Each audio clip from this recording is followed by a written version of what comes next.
Down the Barrel Podcast with Jimmy, Dino, and Jared. I had to kind of wrestle him to the ground and pull him out of there, but yeah, I got him released fine. That would be good. Did you have your GoPro on you? Because that'd be kind of a cool video. You trying to tackle. Yeah, I tried to do it with my cell phone and dropped my dropped my phone in the snow. Oh, man. Then I put it in my pocket and then I wrestled him to get him out of there. So yeah, I didn't have a GoPro on me. I wish I did though. Today we're talking with Justin Wheezy from Wheezy Outdoors. Hey, Justin, thanks for joining us on the phone. Yeah, thanks for being on. And I know we've had Alice on couple times. Yep. I think mainly about bear hunting and guide and whatnot. So this is our first one with Justin. Right. And today we're going to be kind of talking about ice fishing and some trapping and just kind of what Wheezy Outdoors been up to and what kind of plans for the future. So yeah, you just got back today from going out and checking some traps, right? Yes, I've been out trapping bobcats and trying to get some coyotes. I mean, we got a lot of coyotes in the area, and we're really just trying to thin them out a bit. I mean, there's quite a few cats, but cat trapping's been pretty tough this year since we've had the warm weather. And yeah, you get that warm weather, then you get all of a sudden you get the cold, and your sets freeze up, or it's just the cats aren't as hungry. I suppose. So, what are you using for bait for the cats? Right now we're using beaver meat. Okay. So yeah, we'll trap beavers in the springtime, and that's what we'll collect for the bait. How many traps do you have set out? Right now we only got, I think, 6 bobcat traps out. We got some coyote traps we just set this week. Sadly, the rain that we had, was it yesterday? Yeah. They froze up our sets, and yeah, we've had coyotes step in the pans and not even go off. So you've been getting any coyotes? You take any yet this year? No, not this year. I just got those out this week. Okay. Interesting one today, though, is I pulled up on one of my snares and had a live snowshoe in it. Oh. And I had to kind of wrestle him to the ground and pull him out of there. But yeah, I got him released fine. That would be good. Did you have your GoPro on you? Because that'd be kind of a cool video. You trying to tackle a... Well, I tried to do it with my cell phone and dropped my dropped my phone in the snow. Oh, man. Then I put it in my pocket and then I wrestled him to get him out of there. So yeah, I didn't have a GoPro on me. I wish I did though. Yeah, right. Yeah. So people can see some of this stuff. Yeah.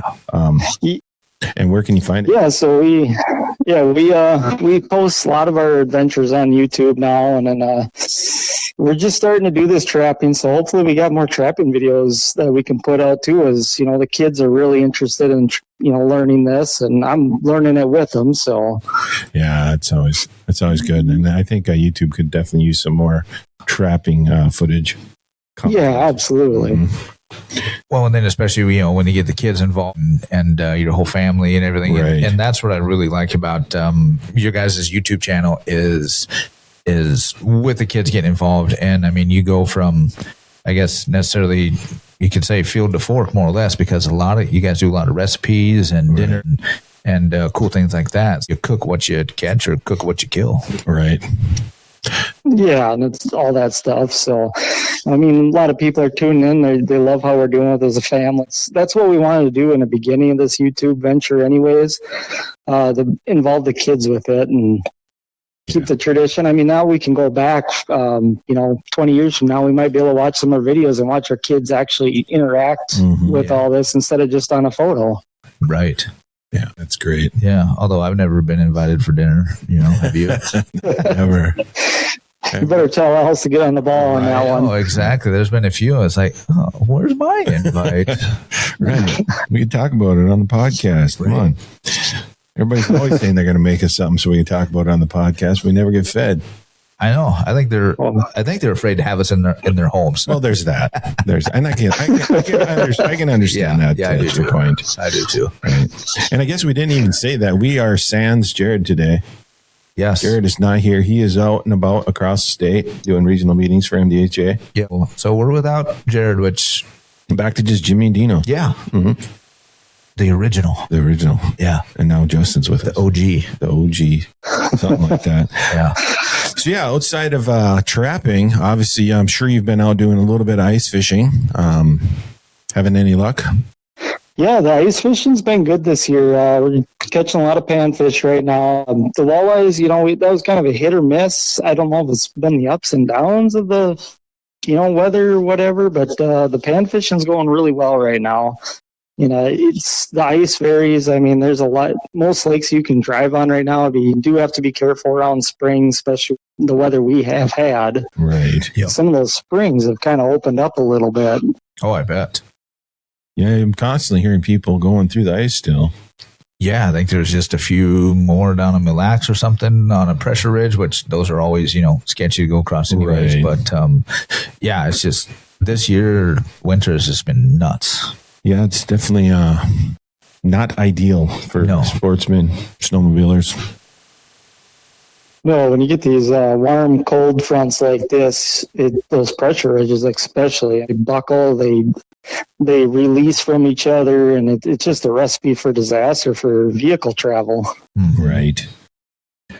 Yeah, and it looks like you kind of have a sweet setup with snowmobile and your sled and everything. Yeah, I bought it fine. Nice. And I didn't want to spend a lot of money, but because some winters we don't have enough snow, and it's kind of they just sit around, and Yep.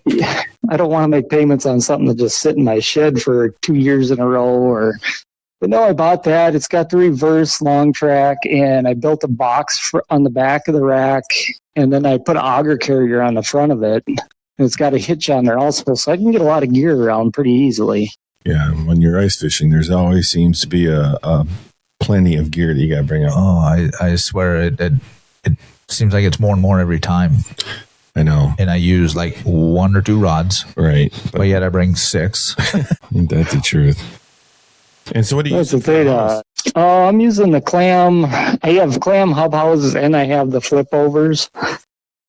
Our newest one, I really like that. It's the X200 Pro. It's got an 1800 denier fabric on it. Okay. So I mean, when it gets cold, I mean, you throw a heater in there, it stays pretty toasty in that thing. Nice. I bet. And when you got those kids, you got to keep them warm, or else it's not going to be fun. Yeah, right. For sure. I can only imagine. And they sit out there the whole time you're fishing, huh? I mean, they don't want to leave after 20 minutes. Well, that depends on the day. Because that's what always happens to me when I bring the kids. Yeah, me too. Yeah, if the fishing's slow, quick, but as long as fish are biting, they'll stay out there all day long. Yeah. Other thing, we will bring a ton of snacks with. If you don't have snacks with, those kids are not going to have it. Right.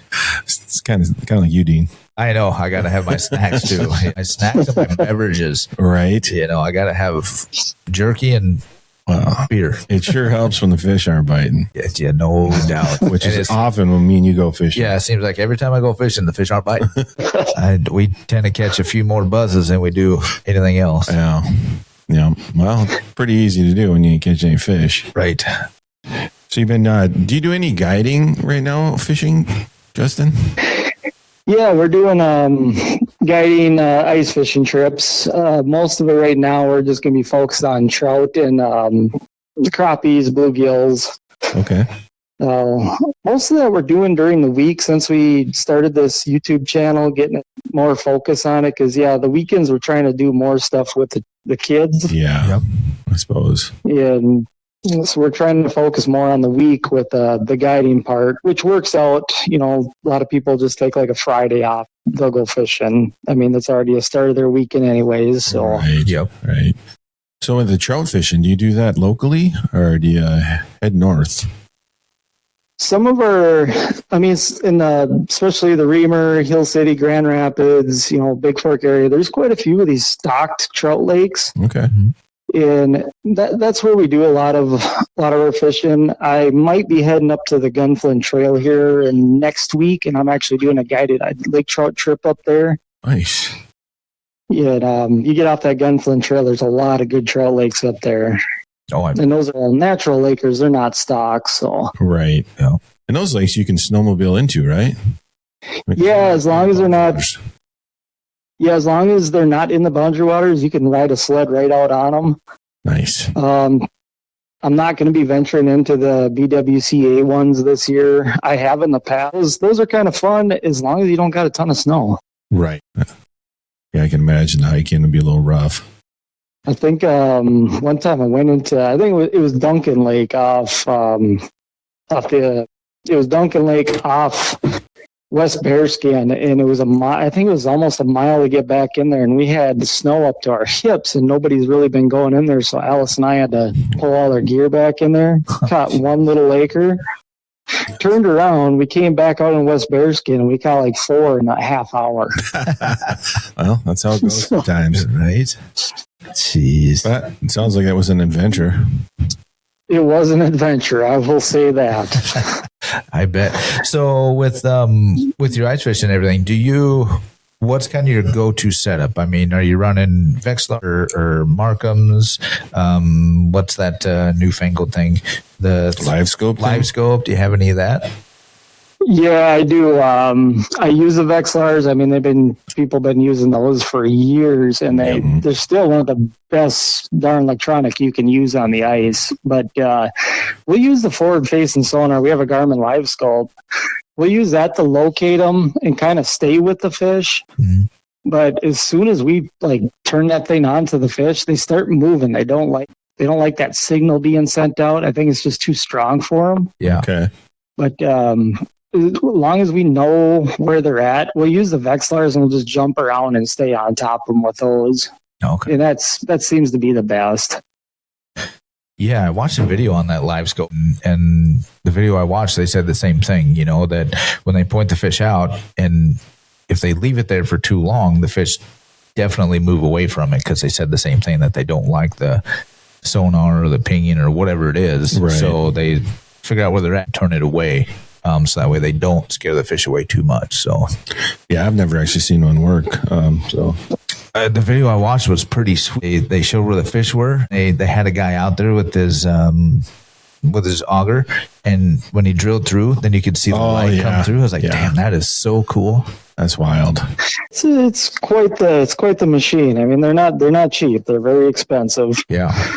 But one thing we have noticed with the LiveScopes is that, when we first started using them, you could take them out on any of these lakes, and these fish, they didn't care. They weren't scared of it or anything. But after you start fishing these lakes with this unit, they learn that if that beam's coming at them, that signal that's going out, they're just spooky after that, which is a good thing, because, I mean, you could really wipe out a lake easily with those things. Really? If you're not, practice catch and release, or, just taking a few type deal. Yep. So how far out can you see the fish? You drill a hole and you plop that down and you're looking around. How far away can you see? Well, I got I think it's the 32 series. That's kind of the older one, which I haven't upgraded to anything else. But mine, I'm used to about 100 to 130 feet. Okay. Wow. And that's kind of, I mean, you can turn it up. I mean, you can see 200 feet, but on mine, it kind of gets fuzzy after that. Okay. So I keep it within 100 feet. If I have to drill a hole every 100 feet, that's better than drilling, 30 holes in that 100 feet the old way. Yep. Right. So basically, you just go on lake and you can drill a hole, do a circle, and then if you don't see anything, go 200 feet away and do the same thing. Is that kind of how it works? That's basically what we do with it. Okay. Man, that would be handy. I mean, right. Mm-hmm. Yeah, I mean, we get into some of these smaller lakes. It don't take very long. You'll find that school, but there is days where you're not going to find them. I don't know if they just go down in the mud, or because if those fish are, hugging the mud, especially like panfish, they're very hard to see on that thing. Okay, I suppose. But if they're suspended, they're super easy to find. That's crazy. You need to buy one of those. You need to buy one of those. Jared. Yeah, I think somebody should donate one to the channel. Sure, handy. Right? Mm-hmm. Yeah, no, I've been watching videos on it. They're so cool. I mean, for summer fishing, obviously they'd be great. I think, in my opinion, and Justin, you can, correct me, but I think ice fishing, this saves a lot of time and energy being able to use that. So, and especially when, say, you're with clients or kids, to just not waste hours just, moving around when you don't know where they're at and stuff like that. Yeah, I would agree with that totally. I mean, I used to punch holes after holes after holes, and you just hopefully stumble upon them. I mean, that's just, Bowstring Lake, for example, I used to go up there and fish those basins and guide a lot up there. And before this thing, some days I'd use 2-3 tanks of gas in a gas auger, and it was just like finally find them, or some days you just didn't find them. Yeah. Yeah, that's usually my days I'm out. Right.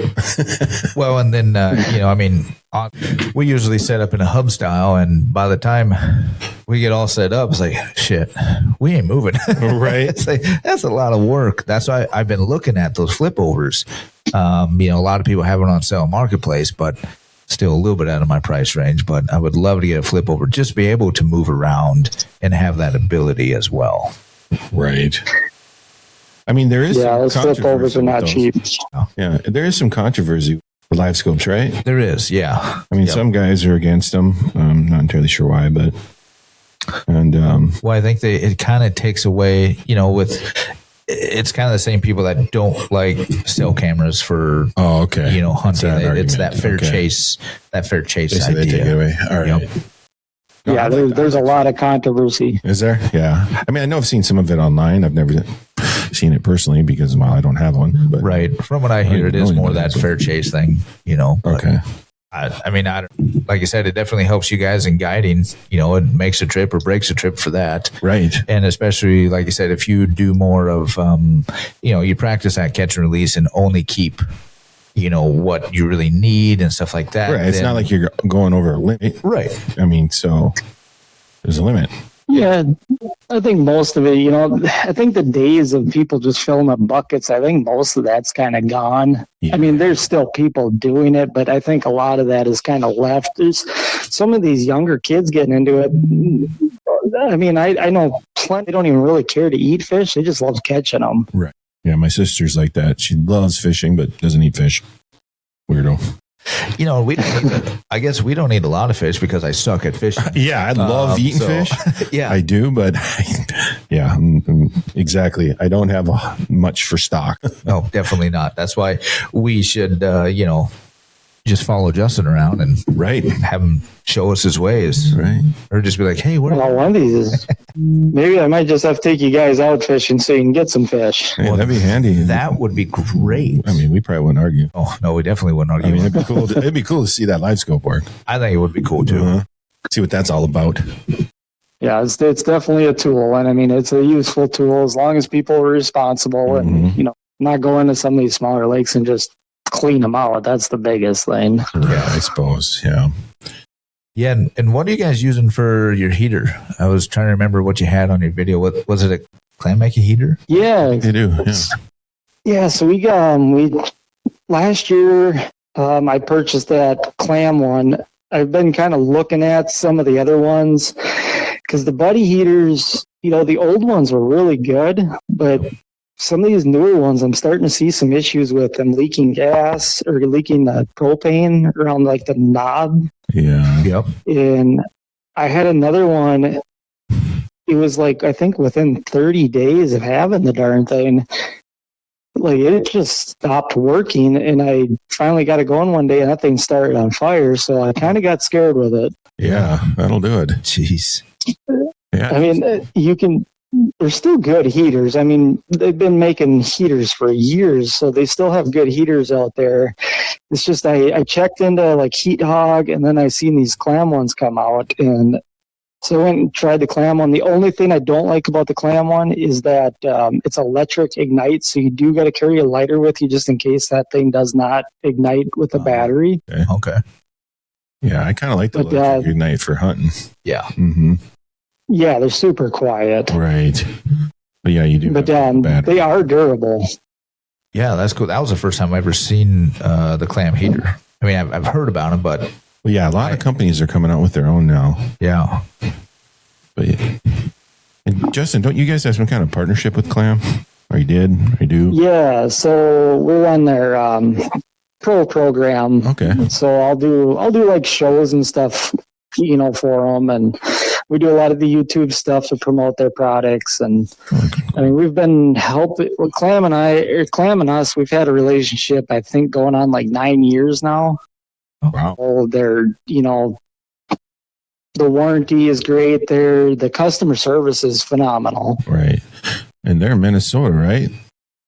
Yeah, it's a Minnesota company right down in Rogers, Minnesota. Yeah. Drive by their building all the time. Yep. It's always nice to see. Yeah, and then you guys do, is it with clam when you guys go to Reed's typically, kind of early ice or something like that? So yeah, we either do clam or we'll do for Vexilar because we're partnered with Vexilar also. And every year they have the Ice Classic show, and that's usually when we're there. Is that one in the city? This year, this one we did at Reed's. We'll do a show. We've done Duluth. That's we've done that with clam. And usually they have a bunch of clam houses there and clam equipment people can see and then look at it themselves before they make a decision if they want to purchase that or not. That's handy. And if anybody's like me, I want to see something before I buy it. So, especially the house, I like to sit in it and see how roomy it is, see how I fit in there. Exactly. Yeah, no doubt. Mm-hmm. Yeah, you always got to do that. So when you're out fishing, Justin, I know you talked about some trout. What else do you guys go for? You ever go for any big pike? I know we talked about that last week. We do go after, we do catch pike. Sadly, around here, we don't have a lot of trophy pike to go after. That's more like that Lake of the Woods or Rainy Lake type stuff. But, there's plenty. If people want to get the kids out and have a great time and just sit around, throw out some tip-ups, you're going to catch all the 20-inch, 24-inch pike you want around here. Yeah, it's a hoot, especially with the kids. Last year with us, when we set out 5 tip-ups. Catch one. Yeah, we catch one. That's how bad we are. Yeah, exactly. Well, I don't know. I've seen plenty of people out on the lake with a case of beer and about 6 tip-ups, and it's pretty entertaining watching them try beating each other with those tip-up flags. I bet. Yeah, I can't say that we've probably done that. Yeah, I do enjoy it. Yeah, it is fun. I do like having tip-ups out there. I do. I always have to throw one out. Yep, watching them. Yeah. Gives you something to do if you're not catching anything else. You can stand up and check your flag, and it makes you feel like you're actually doing something. Exactly. Okay. So every time a flag went up, we got excited. Yep, that's for sure. It was kind of a race to get out. Yeah, It was a race to get out and not trip over everybody's line. Right. You're in the house. You're in a propane coma. Right. Yeah, you gotta have the fresh air. Right. Somebody else flags. I love it. Yeah. I don't know. I remember when I was a kid, going out with my cousins and everything. You'd be sitting in the fish house, and all of a sudden, someone yells "flag," and then every goddamn door on the fish house is go flying open. Everybody's tripping over everything they get to them. Yep. I do enjoy that. So, you guys do much walleye fishing? We do in December. We do quite a bit on the ice in December for walleyes. That earlier ice. After New Year's, it kind of slows down. Most of the walleye bites around here. We just shift gears. We start going with panfish, then of course trout openers in the middle of January. So we'll just kind of focus more on the trout and the panfish and kind of do that. To mix things up. Yeah, we got into trapping and kind of do most of that until ice out. Well, you got to do something during the winter time. Especially with winters like this when I don't know if you can't really snowmobile very much. Trails suck. Right. We have decent ice, so you can get out and do some fishing, but hey, any excuse to get out in the woods, do something else like trapping has got to be a win. I wish I had time to do it. Yeah, it's a lot of work. It's, like if you got cubby sets, the box sets, you're looking at, every 3 days, but if you have footholds or snares out, you got to be out there every day doing it. And it does take up a lot of time. Yeah, I can imagine. Yeah, my brother, he does some box sets. And yep, he does. He's always making runs every 3 days or whatever it is. And he has not had any luck. No, it's been way too warm. There's a ton of food out there for him. Yeah. Everywhere you go, there's snowshoe tracks. Just galore. Yeah, I got a ton in my yard. Mm-hmm. I know. I was out buying the house the other day, and it was the same thing. Yeah. Yeah, they're getting fat. Yeah, I think it wasn't even that long ago. We didn't really have that many rabbits around. I don't know if you guys have noticed, but it's really boomed here in the last couple of years. Yeah. I can't open the door of my house and let the dog out without a rabbit being sitting right there. Yeah, and since in this new place, we had rabbits at the old place, but in the new place, I think there's just as many or more. And which is crazy because we still have the predators. I mean, I got coyotes on camera behind the house all the time, but there's a ton of rabbits around, which is great. I like seeing them. Yeah, they're fun to watch. Just especially with all these apple trees that we just planted in the last couple of years. You really got to be careful with them. Yeah, I'm not appreciative of them shaving the bottoms of them. Yeah, you had that. They killed a couple of them. Yeah, I always tell the dogs to get them. They never can catch them, but they sure try. All right, just try to keep them out of the yard a little bit. Yeah, you just have to have our boy Finn come around. He'll take care of them for you. Yeah, there you go. I figured they make good emergency rations for the dogs. There you go. Mm-hmm. Good healthy food. So, what else are you trapping for? Anything? Just bobcats? Bobcats, and I'm going to be starting with some coyotes, but we're going to be focusing more on coyotes here in the next month or so. Because Bobcat's going to close this weekend. Okay. And I figured it'd be a good time to break up and start just going after coyotes and thinning those down. Oh, man, do we need to? They're thicker. I'll tell you what, between the coyotes and the wolves, there is plenty of big predators in the woods. Yes, yeah, absolutely. So that's going to be my question. So how do you, I mean, obviously a wolf can get into a coyote trap, I'm assuming. Yes, they definitely can. So how do you kind of, I mean, there's obviously nothing you can stop that. It's just kind of the way it is, but is there something you can do to deter the wolves and still get the coyotes, or is it just one of those things that, I mean, it can happen? It can happen either way. The biggest thing is we do not use, we use the smaller snares. That way, by law, if you put a wolf snare out, they're going to get stuck. I don't know quite the law on the gauge of what you can use. Okay. So we're not even using, I bought wolf snares when I had my wolf tag back, I think it was in 2012. Yep. You remember right? That's right. So I don't use those. I'm using these smaller gauge ones. If wolves get off running, it doesn't get stuck on them. Okay. Right.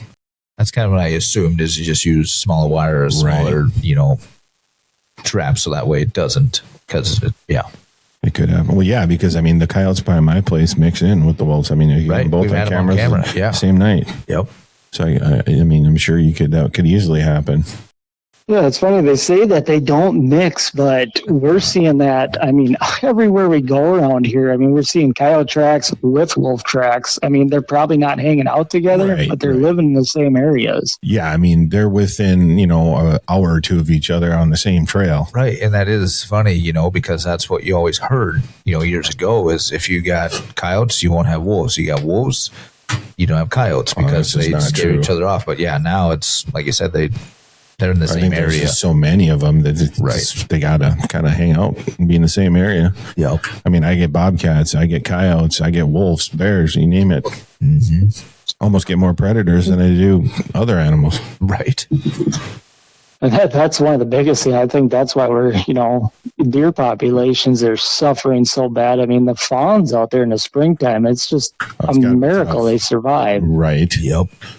Absolutely. And, I'm partially to blame. I don't do enough coyote hunting. Yeah. And I suck at bear hunting. So, and we can't hunt the wolves yet. Right. So, but we sure could take some coyotes, but we don't.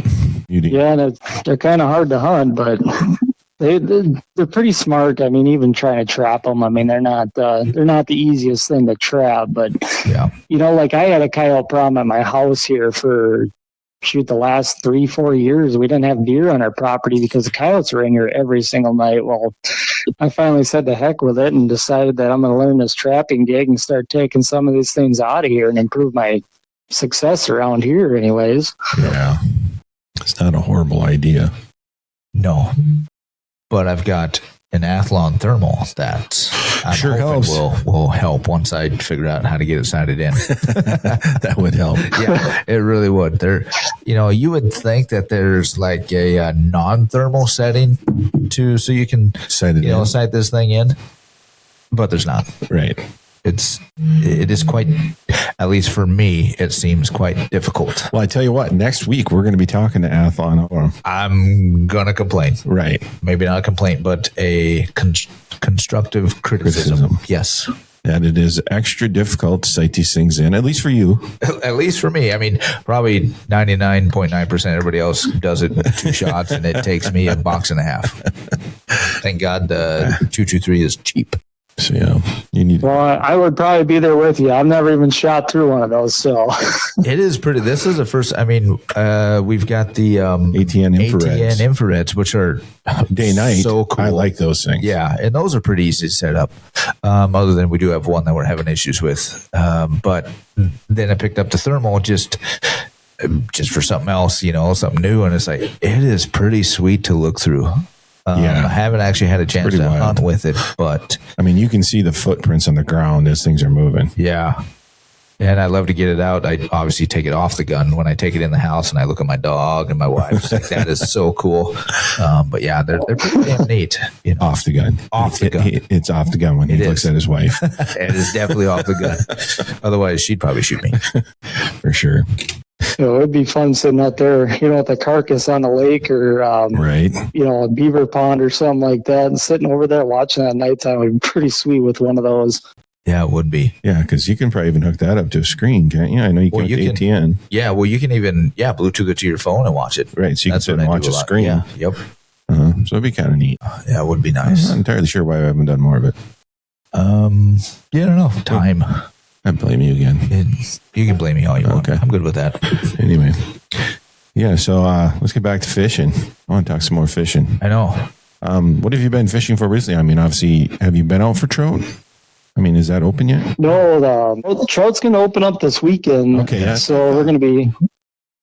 Yeah, we're going to be loading up the kids, and we're going to be hitting a local trout lake here, and going to get those kids out of bed at like 4:30 in the morning. It should be interesting. Yeah, it sounds interesting, especially on a cold morning, because I think it's going to be pretty cold this weekend, isn't it? Yeah, 0 for a high. Right. For on Saturday. Oof. Thank God for that clam fish house and clam heater. Right.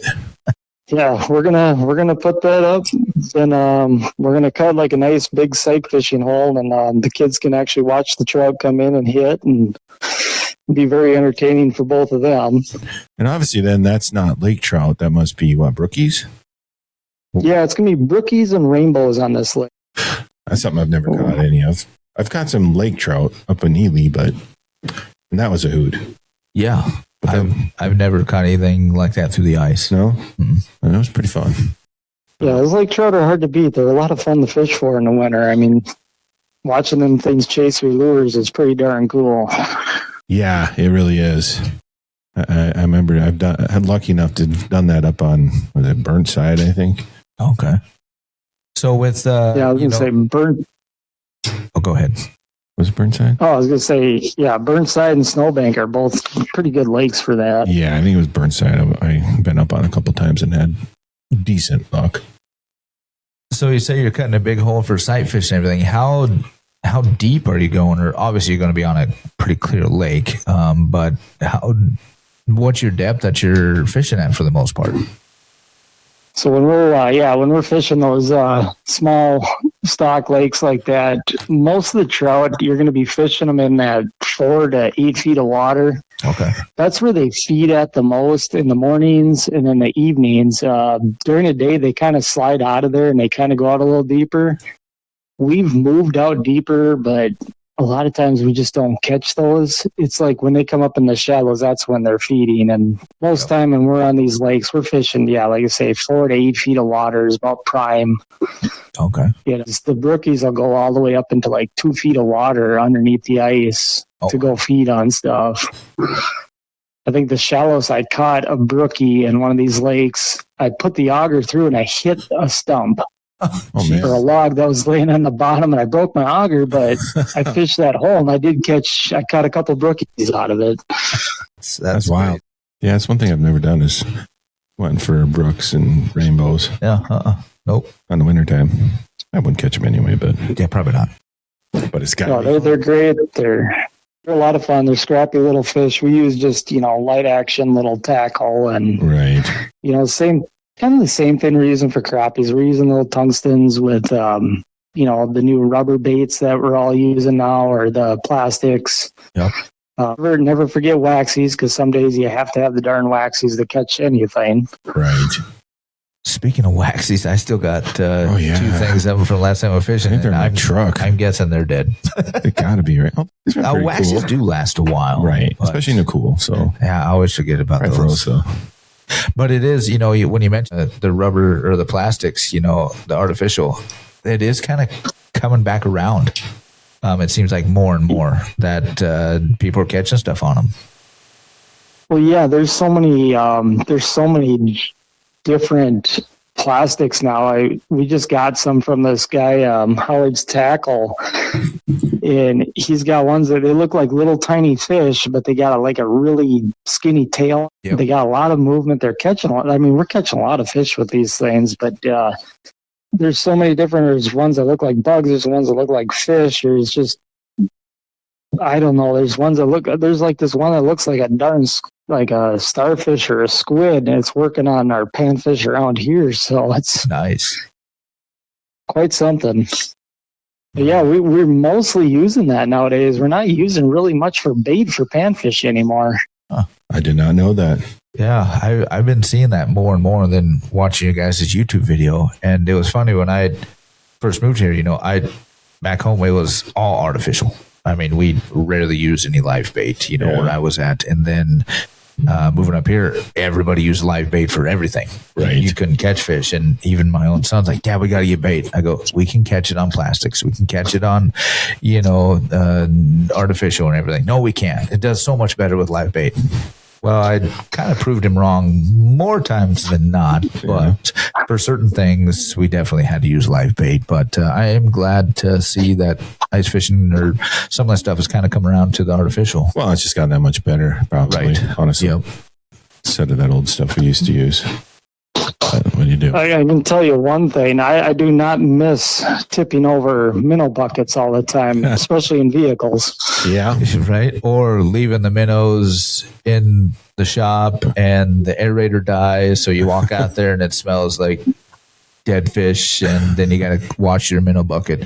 Ask me how I know last week. I did that when I was a kid. I used to trap minnows and take them to the local bait shop, and I traded them tackle and bait and stuff like that. And I had them all in my grandparents' old milk house, and they had the old stainless steel milk tank in there. Yep. Well, the aerator gave out one night. I don't know what the heck happened, but I walked in there 2 days later, and that place smelled like a bomb of just awful stuff went off in there. Death. Yeah. Pure death. That's exciting. I used to go trout fishing on opener. I mean, I'd go lake trout fishing I'd head up near the Ely area and try it. So, but you said you're going to be trying some up on the Gunflint. How'd that? Yeah, we're going to be heading up there. And that's, the Ely area is good for lake trout. I would say that the Gunflint's better yet. There's just more lakes to chase them on. Yeah. And how does a guy go about picking a lake on the Gunflint to go try out for lake trout?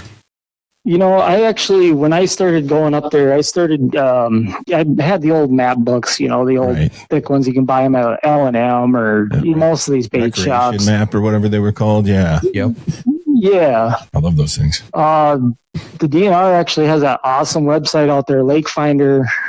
Lake Finder's on their website, and it shows, like the surveys they've done and what's in the lakes, like lengths on the fish. I've used a ton of that over the years. Okay. To learn more and more, especially if I'm going to a new area. I mean, now you got the app on your phone where you can actually, instead of just typing in name of lakes, you can just skip around and just, put the arrow on a lake and they'll tell you everything about that lake for the most part. That's pretty handy. So are you taking guests on any trout fishing expeditions this winter? Yeah, so when I go up to the Gunflint up there, that Gunflint Trail, I am going to be taking this husband and wife. I've been guiding them for, I think we're going on about 7 years now with me in the winter every year, and they fished a lot of the lakes around here. They, I've even taken them into that mine pit right there behind Bovey and Coleraine. Yep. And that's it's got some nice lake trout in there. There's some big ones in there. It's kind of tricky in the last few years since it got so popular. But they want to hit up something new that never fished before, and I haven't fished up there in a while, but I know a lot of the lakes up there, and I've done really well on them. So we're gonna just give it a shot, and we're gonna film a YouTube show out of it too. So it's gonna kind of be a win for them, a win for us. Yeah, that'd be cool. Yeah, I have to check that one out for sure. Yeah, definitely. On Venture Yeah, let's North, just hope it. Louisiana. Hopefully, we get it done. Right. Yeah. I'm sure you will. Out the weather's cooled off a little bit. Conditions are stabilizing. I mean, you might get a little colder, but it'll be safer. So that's what we need right now. Is we do definitely need some cooler weather after that last warm up we've had. I'm not complaining though. I do like an easy winter. Well, easy winters are good. They're good for the deer herd, which we always like. I do snowmobile a little bit, and it's last 2 years were tough, and this year's looking the same way. So I'm just I'm done with trying to walk between my buildings and not die. right, You know, It's that's so what icy. because it just everything melts and it's just icy, and there's not enough salt that you can put out to stop that. right. And well, that one is continuous freeze thaw, freeze thaw, freeze thaw. Right. And the dirt road, that I can go on, it's ridiculous. It's glare ice. Right. Yeah, everything is ice right now. Anywhere you go, even out like talking about snowmobiling, the snowmobile trails right now they're glare ice. Right. If you try riding a sled on them, you're just gonna probably destroy your runners on there. Really. Yeah, Right. probably. Yep. Although we are supposed to get some snow Thursday, Friday. Yeah, we are. So, So I'm that'll be crossing my fingers. good. Yep. We got a little bit. Yeah, I think 1 to 3 inches in the area up here. I think Yeah, so. anything would help. Yeah. I'm Yeah, holding then- out for more, but And then, of course, we go not too much sub-zero, but we definitely get zero after that, yeah. which is typical. Well, yeah, it's January and February. I mean, Yeah. we are being spoiled right now. Yeah, we are. I mean, it could be painfully cold. Yeah. Yeah, it started out, I thought, earlier this year, when we started this season, I was like, oh my gosh, it's going to be a cold winter, but it's actually been, like you say, it's been pretty darn nice, really. Minnesota, northern part of the state here, we are spoiled. We are being spoiled. Yeah. Yeah. The wind could take a leap at any time, though. Yeah. The wind this year's just been horrible. Yeah, it was windy all day yesterday because we drove up to Grand Marais, and that was a trek with the truck. Yeah, that was windy. That sucked. Mhm. Yeah, all the way up to Grand Marais on that ice, that had to be a lot of fun. Yeah, we came back last night. So, yeah, it was quite the trip. Yeah, and the way up, we hit, dry ice, snow, Yeah. rain, Mm-hmm. and then on the way back, we hit all three again. Yep. So, I didn't know what it wanted to do.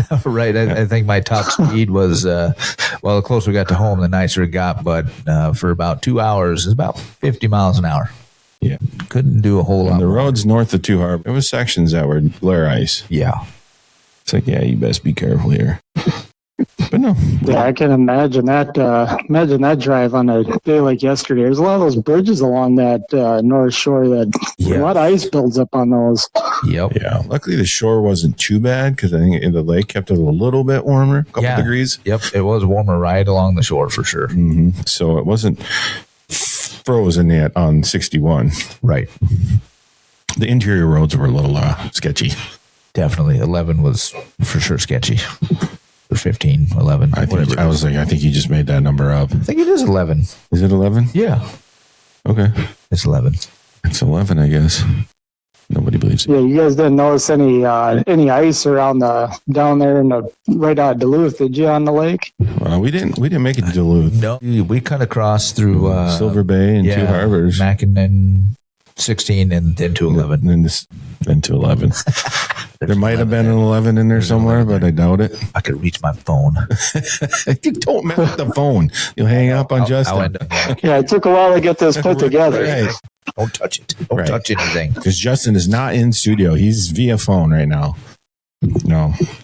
But we do appreciate you joining us, Justin. And we know you do fishing trips. I don't know. Are you looking to do a bunch more? Or is that something you're just kind of per request kind of taking right now? Yeah, I'm looking to do more this winter. I'd like to get a few more in the books and, kind of, this is the time of the year I really don't have a lot of income coming in. So it's kind of nice to bring in a little something. Right. Yeah, I suppose. Because our biggest thing is, our fall time is a huge income for us with, the grouse hunting, the bear hunting. Right. Yep. I suppose we really haven't talked to you since bear hunting either, have we? No, we haven't. So how did bear season go? I mean, was it another good one? Yeah, bear season was pretty good this last year. I think we got 12 for 15. Okay. Nice. I think we only had one that we could not locate, and we even had a dog on the ground for that one. So that was kind of interesting. I don't understand. I mean, I was in the bog, and I was finding his beds where he was laying down after like 70 yards from the bait. It's like it just vanished. We could not figure it out. Even we had Juliet from Stearns, and we could not figure out where the bear went from there. I mean, it's just, she was totally puzzled. It's like one of the first times she's had that happen where it's just like it totally disappeared. Like the dog just lost full scent at all. That's crazy. Yeah, that is crazy. So I suppose it happens. But I have heard big bear can come along and they can grab a smaller bear, pick them up, and take them off. But yeah, I suppose, especially around the bait, you got multiple bears. Yeah, you get a big boar in the area. He'll take care of the little ones out of there. They're very territorial when they get the big. That's their area. Yep, can imagine. Yeah, then it looked like you guys had a pretty good deer hunting season too. Yeah, that's for coming in the Northwoods up here in the big woods. For the amount of deer we've seen, it's something that we've not experienced up here whatsoever. Opening day, I think I've seen 9 deer. Wow. Ella's seen, I think, 11. And she harvested hers on opening day. I passed up a few small bucks. But we're used to seeing maybe a dozen a season, if we see a dozen a season. Yep.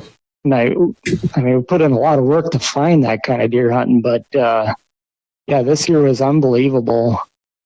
And I think, it just comes down to it, having that string of nice winters helps out these deer populations so much because the wolves can't run them down as hard. Right. Although I will say the wolf I had on trail cam the other night looked pretty healthy. So he's not missing a meal, I don't think. Maybe. Well, one thing I am seeing, you guys can go. Oh, I was just going to say, obviously he's not catching any rabbits. I doubt it. Yeah. He's eating some. I know that's probably helping them out is the rabbit population, but we have a lot of turkeys around, so I think the wolves are kind of... could be. Well, they can catch turkey as long as they're stealthy about it. Yeah. Right. And we do have some turkeys around there. Yeah, it's going to be more and more. Yeah, for sure. Yeah, I wish there was a few more, but... And then, so once ice is out, are you summer guiding it all for fishing, or are you headed back up to Alaska this year, or what's kind of your plans for after ice? Yeah, well, once this ice goes out, we're going to be focusing. I mean, obviously, we do the Rainy River stuff in the spring, and they got the extended or they got that longer season up there on the border. So we do Rainy River. It's catch and release. We catch quite a few nice walleyes out of there, and hooking a sturgeon as a bonus. But after the ice goes out around here, we'll be focusing more on, the walleyes after opener. And we'll be doing a lot of guiding throughout the month of June. And usually once June ends, I'm taking off to Alaska for a month and a half type deal before I get back here for bear baiting. So it's... Yep. Okay. Yeah, I guess I don't spend a lot of time here in the summer anymore. Yeah. Well, I mean... When you got Alaska, why would you? Right. It's got to be. Yeah, it's kind of hard. If I can't go up there for, some time, I'm kind of bummed out. It's a special place. Yeah. I can imagine. Because you got yourself a little cabin up there and everything, right? Yeah. Nice. I mean, eventually we want to move up there eventually, but things got to roll in the right direction for that. Yeah. Yep. I can imagine. But, we definitely want to keep some of our property down here and build a small cabin on it, so we have a place back here also. There you go. Sounds like a good gig to me. Exactly. For sure. So, yeah, I guess we can probably let you go. Yeah. Unless you want to talk about something else. I know people can find you online and check out your YouTube channel. I'm assuming you got some contact information on there, but if somebody wanted to get a hold of you for a fishing trip, what would be the best way? They can go on their website at wheezyoutdoors.com, or they can call the number 218-402-0086, or it's 218. Hold on, guys. I can't even remember a business number. See, this is the thing. She handles all this, and That's okay. They can find you online at Wheezy Outdoors. So. Okay. Yeah. All right. And we'll post that information too.